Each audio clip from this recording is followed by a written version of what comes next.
maybe even asking the parents, a little bit more detailed about what are some things that I can do to make your child feel comfortable. Right.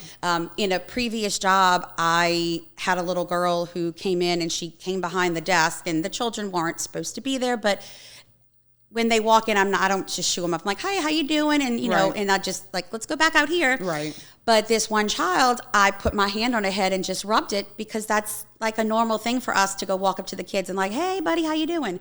Well, the mom immediately said, don't touch her hair. And I was taken aback. I said, I'm so sorry. Right. Because I don't remember where they were from, but they weren't American. So I never realized that was, like, I couldn't touch her child's head. So whenever they came in, I made sure I just waved. I didn't even want to touch her shoulders because I was fearful of upsetting the woman. Right. But I had no idea. And she never actually stopped to explain it to me, that she wasn't trying to be rude, but she just didn't want anybody. That's the way it was with their culture.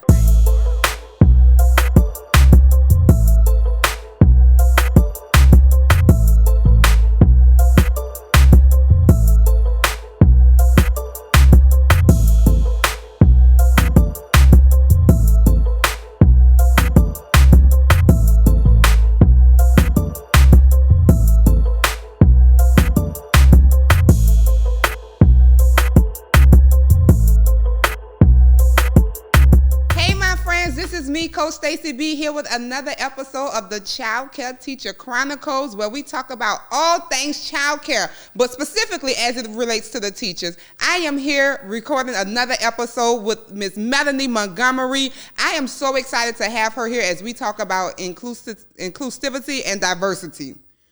Welcome, Miss Melanie. How are you? I'm doing okay. Thank you for having me. Look, I'm already tripping over my words, so I tell you this is something where we're going to sit and have a very natural conversation. I thank you for coming. You seem a little bit nervous, but we're going to do like the kids and wiggle those jiggles out, right? Okay. But that's okay. I'm glad that you are here. I want to give you the opportunity to introduce yourself to the audience, tell them a little bit about who you are and why you're actually chosen to have this conversation with us. So I'm Melanie Montgomery. I'm a 13-year teacher in elementary school. 13 years. So after COVID, I didn't want to go back. So I've since then been looking for where I feel like I fit in. And childcare, no matter what age, has always been really important to me. So when my opportunity for It Takes a Village came up, I jumped at the opportunity. And what was that opportunity at It Takes a Village? To be a center manager. A nice leadership role. Yes. Some days it's challenging. Tell me about it. Some days you don't want to show up and you wishing their ass don't show up. But we have to still stand up and do what we have to do. I want to thank you for coming and having this conversation on inclusivity and diversity, right? And so one of the questions I want to start off with, how well equipped do you feel you are to handle these sectors? I'm getting more equipped as the days go on because I'm learning from my administration. I'm learning from teachers and figuring out what the differences are. Where I've come from in the past was always a Catholic school, private school, where there was not a whole lot of diversity. So in the big world, there is so much more out there, and I'm slowly learning how to handle the different situations, especially when it comes to the kids, because most of our little ones don't have a voice yet. Right. They can't speak for themselves. Right. So I feel like this topic is important, and I want to make this plain and clear to you folks out there. I didn't ask Miss Melanie to come because she white and I'm black, because she's Caucasian and I'm African American. I asked her to come because you have inserted yourself in a program that seems to be very diverse right now. We do know specifically at one of the It Takes a Village locations, we are having an influx of Haitian families. Yes. We have more Caucasian families coming in. We have a group of African Americans. We have more Hispanic families, right? And so as we build in these programs and as we continue to try to service our communities, childcare centers need to be more diverse, right? Yes. And so specifically, what does diversity look like in your organization? So in the title of our academy, It Takes a Village, that's a big thing right there. Right. And just in the title, to me, it's showing that we're open to all of these different types of cultures. Right. And we do have a lot of diversity, but it's in little bits. I feel like we have just a small, like you were saying, a Spanish, Mexican, Hispanic, small little bit of Haitian, but it's growing and it's kind of overtaking our general neighborhood. Right. So we have to adapt so much faster than I think we've ever had to before. And the teachers and the staff itself, I think we're all pretty much of the same, we're all born and raised in the same area, and we know the feel, but bringing in new culture and new people, it's hard sometimes to adjust and to adapt and not to get frustrated when you're trying to speak to a parent who they don't understand you any more than you understand them, and trying to explain things, and the child's just like, they just want to go play. Right.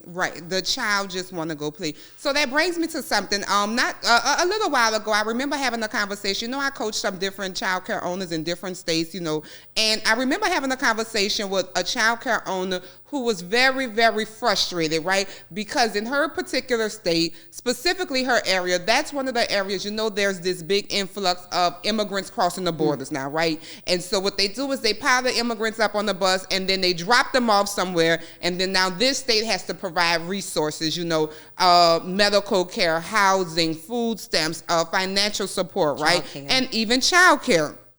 So I can remember this owner being very frustrated because she has started to get these groups and groups of immigrants, right? And they can't speak English. She don't understand the Spanish. There's a huge breakdown in the communication and the understanding and the culture, right? And so she decided that she was going to start turning them all away, right? And so we had a conversation on what does that look like for your program, right? How diverse can you be to be able to accept these families? Sometimes it's not the answer of turn them away. It's about changing our structure and our organization. Because as we know, the world of childcare is ever evolving, right? So talk to me a little bit about what specifically does your center do to incorporate and including these different families from different backgrounds, nationalities, and not just, again, a race thing, but we have some Muslim families, some Hebrew family. How do we make sure that we are not excluding them in the service and the care that child care centers and early educators can provide?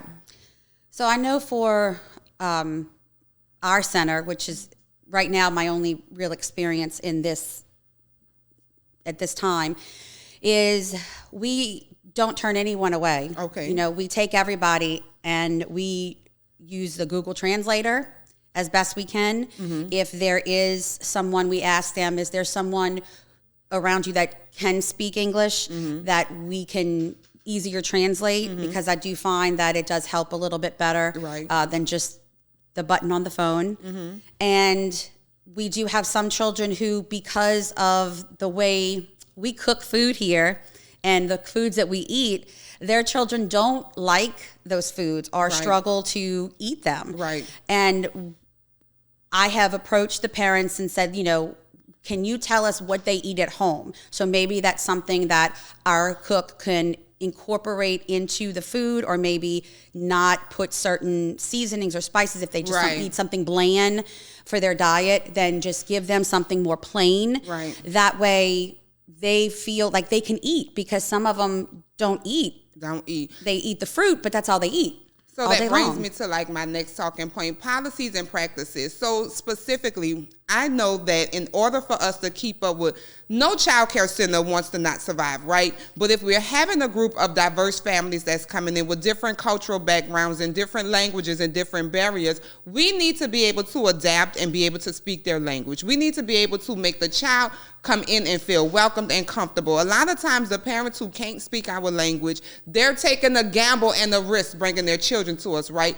We need to, as center owners and leaders, take a step further to make sure that parent feels comfortable and make sure that child feels comfortable. So policies and practices, just as you spoke about, we have to be sure that we know what type of diet the child eats, right? We have to be sure that we know.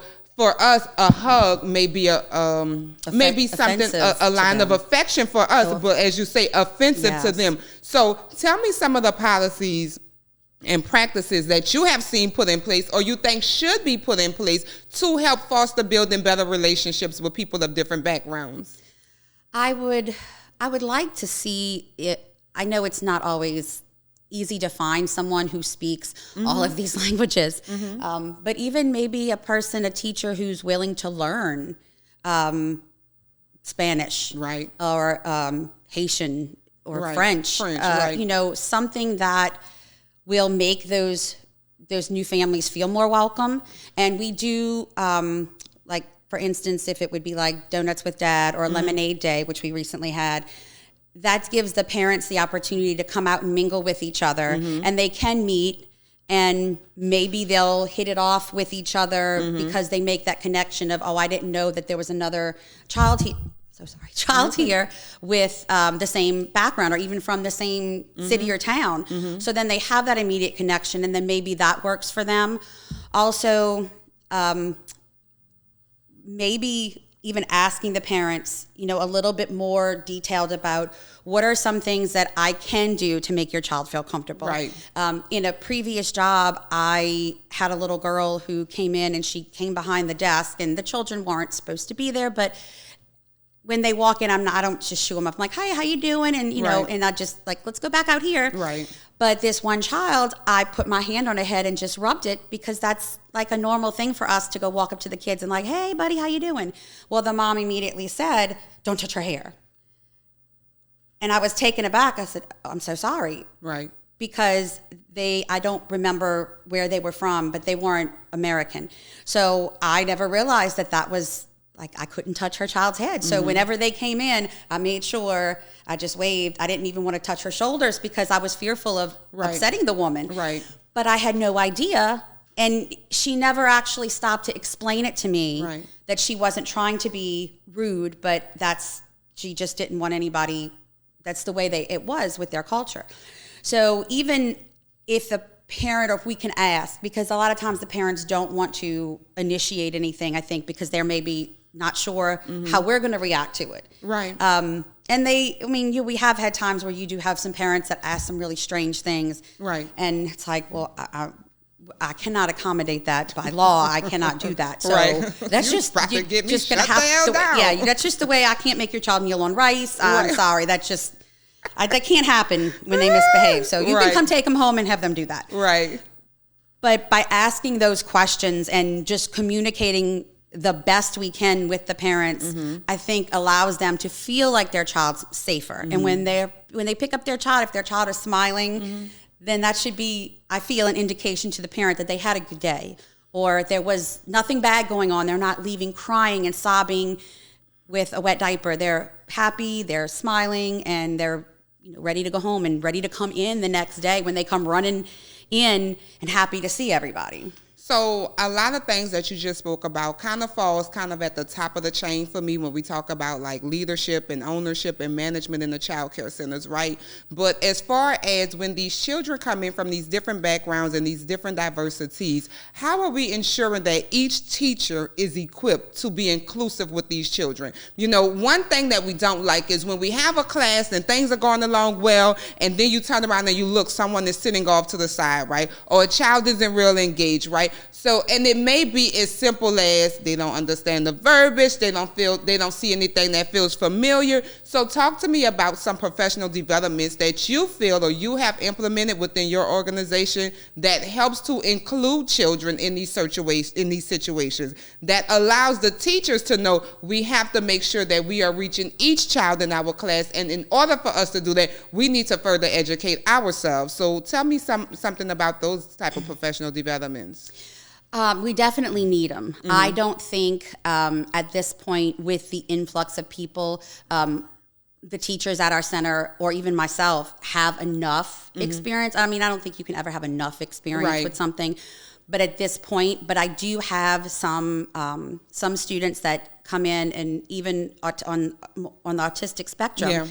And what this one particular teacher has done, some mornings the little boy comes in and he's smiling and he's happy and he's playing, and then other days he comes in and he's crying and he just doesn't want to do anything. So she just walks around with him. Right. As she's moving around talking to other kids, she holds his hand and she just brings him around, and she puts something in front of him and like rolls the car, tries to get him to interact. And some days he accepts it and other days he doesn't. Right. But it's, as of right now, with a child who isn't communicating with us in any way, sometimes doesn't even acknowledge his name when we call him, that's the best way in the interim while we're trying to figure it out. I feel for him, just to know that we're here, we're right here with you. When he comes in and he's upset, I hug him and I pat him and I tell him, let's go see. We walk him up the stairs together. I stand in the room with him for a minute just to make sure he's not gonna like freak out and turn around and try to run away, that he's okay and he's settled. And I check with the teacher, we're okay, like, you feeling all right? Yes. And then I go and, continue on with my day. And I do make sure I try to check on those kids with the teachers.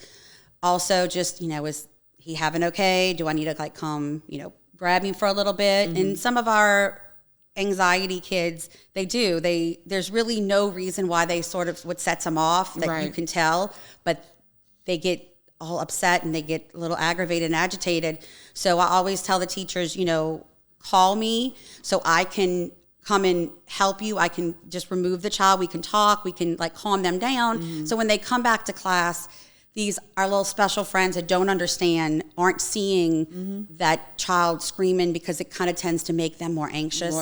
And then they start crying, and then everybody's crying, and nobody knows why they're crying. And then the whole class is going to hell. Everybody's upset. The whole damn class is going to hell. I think I kind of went off track with answering your question. No. You actually brought me to another point. And one thing that I remember in speaking about what you were just saying, in one of the centers I worked in long ago in Germany, I used to be a lead teacher in the childcare center in Germany, right?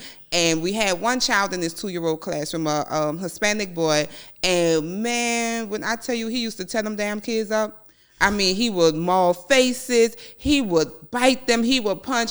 And on rainy days, we had this area in the classroom, right, where we would allow the children to race and run back and forth in this area, right? And his little ass would be in there running with them, and he would be in the front, and then he would stop in the middle and throw his arms out like this and clothesline the kids when they would come by, right? Oh, and he thought that was the funniest thing ever.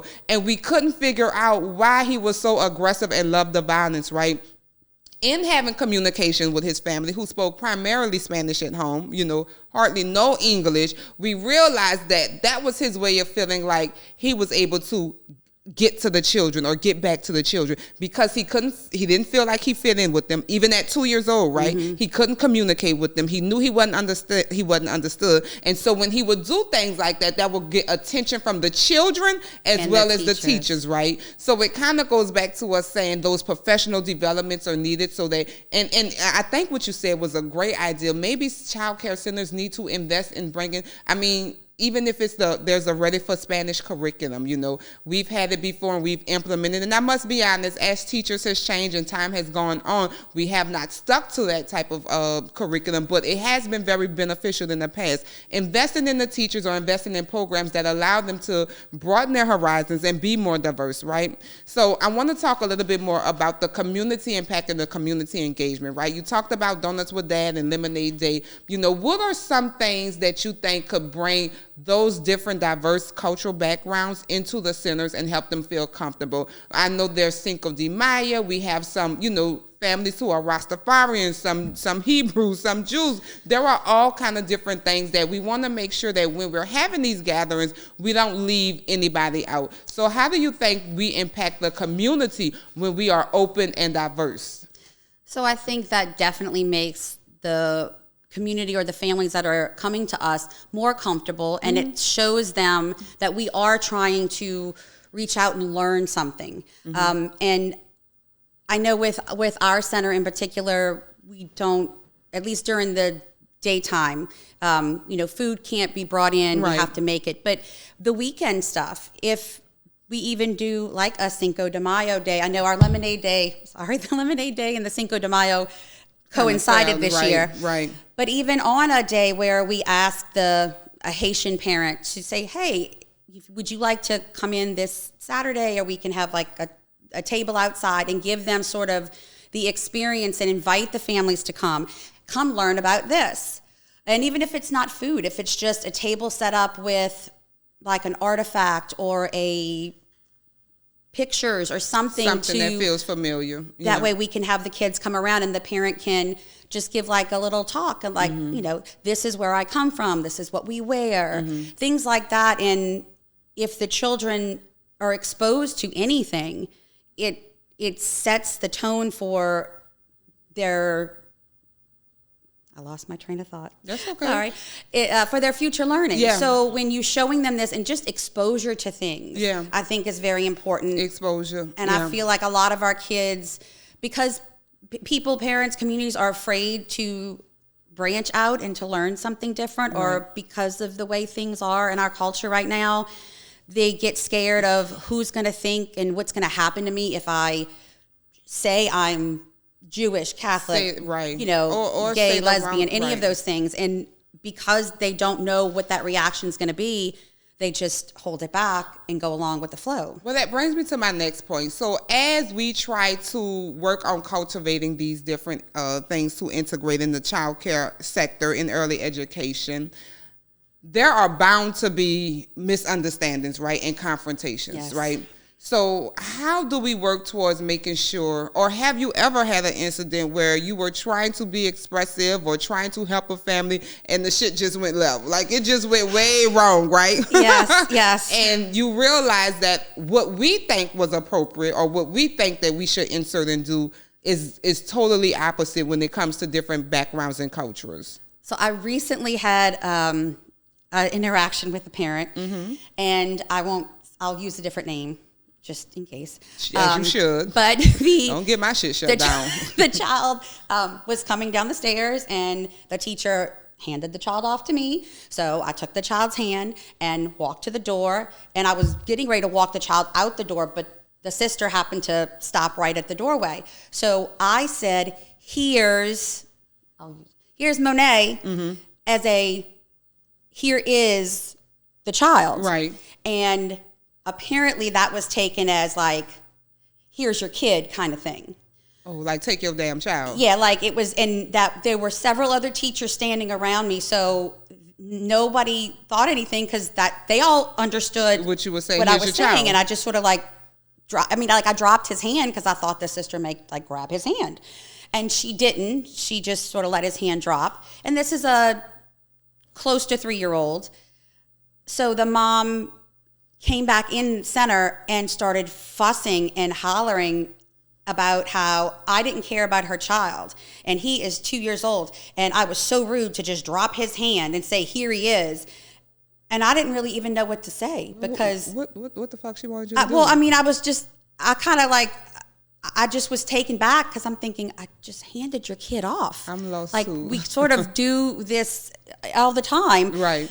But I know that mother has had an encounter with me before that she felt like I was just sort of handing him off. And so I just tell her, please escort the child out the building. I'll stand in the classroom if that's what it has to be. But because I don't know what else to do. And when she came and I said, that's not the case. I have no problem with your child. And as I was trying to explain, she didn't want to hear it. Let me ask, is this a white or a black family? A black family. A black family. And so as you're breaking this down and explaining it to me, all I could hear was all I could see is cultural differences. Yeah. All I could see is cultural differences. So I think this kind of ties back into exactly what we're talking about, being inclusive and being diverse and making sure that we are aware of the cultural differences that we can have. That may have been something offensive to that family. Now let me put this disclaimer out there. We ain't gonna hit the mark with everybody. We can only do what we could do and try our best. But there are different things that centers can include as far as in their trainings and their professional development to be mindful of certain cultural differences. You know, again, as I said, this is not about a black thing, a white thing, a Hispanic thing. This is about the diversities of all individuals. You know, we have some, African Americans who come in the center and we thinking this is a black family, and then they start speaking Haitian and Creole, and we don't even know this. So we need to be sure that we are seeing people as they are, receiving them as they are, and then doing our best to be able to service them, right? So I wanted to ask, were there any tips or anything that you feel that you can sprinkle into the audience that kind of helps them to wrap their mind around being receptive, being open, specifically how it helps to increase your community's view of you, how it helps to increase your enrollment, how it helps to increase your center's name in you all's prospective community? Is there anything you feel you can drop in to kind of help get teachers and centers on board with having more diversity in their programs? I would say, just as difficult as it can be sometimes, to just be very open-minded. Open-minded. And I'm learning. I'm getting older, and I feel like sometimes I become more closed-minded on things. Mm-hmm. But this new position, I have needed to be more open-minded and realize that not only my staff, whereas, yes, I am the only administrator that is white. It doesn't matter to me. It doesn't bother me. Mm-hmm. Everyone has made me feel at home. Mm-hmm. I don't feel like an outcast. Mm-hmm. And I appreciate that.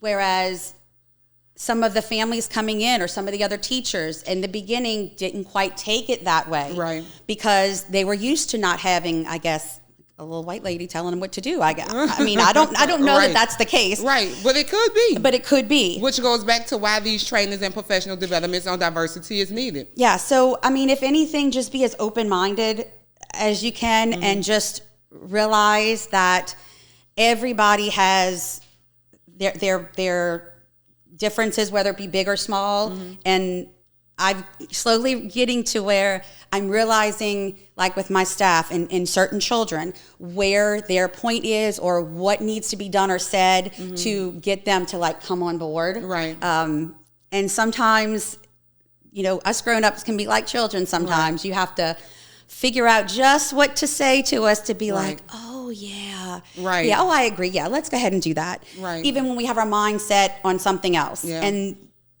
changing people's minds is always hard, which is, I think, why inclusion is so difficult, because we have our mindset, and it comes from as we've grown up in the culture we've grown up in. So if we can get our mindset to where we're just like open to whatever and not to prejudge. Right. Definitely not to prejudge. And I'm guilty of that. Mm-hmm. But if we don't prejudge something, to me, it's been a little bit easier to keep my mind open and focus on what's really important, whether it's the teacher, the child, the parent. Because if you can get that parent on board with what you're doing, if you can get your teachers on board, then the kids are going to be fine. Right. Right, absolutely. Ms. Melanie, I'm glad that you came and had this conversation with us. Like I said, I felt that you were a perfect person to actually speak on inclusivity and diversity in this sector for us. I want to just let our viewers and our listeners know, if you don't have an open mind, you need to get your ass out the childcare center. Get out the childcare center. Childcare centers are supposed to be a safe place, a diverse place for any family to come through and feel at home. We don't need teachers who want to ostracize certain children. We don't need center directors or center owners who don't want to service a certain family. You are not doing our industry a service if you are making these families feel unwanted and unwelcome. And if you don't want it, close your damn center and send them to me. Because we want to be able to be a village and serve everyone who comes our way. Let me thank you again, Ms. Melanie Montgomery, Center Manager of It Takes a Village, for coming and having this conversation with us. Thank you. This is me, Coach Stacey B, wrapping up another episode of the Childcare Teacher Chronicles, where we discuss all things childcare related, specifically from the teacher's point of view. I'm going to ask you to like, comment, and subscribe, because we got some good shit coming down the pipeline for you. We'll be talking to you soon. Bye-bye now.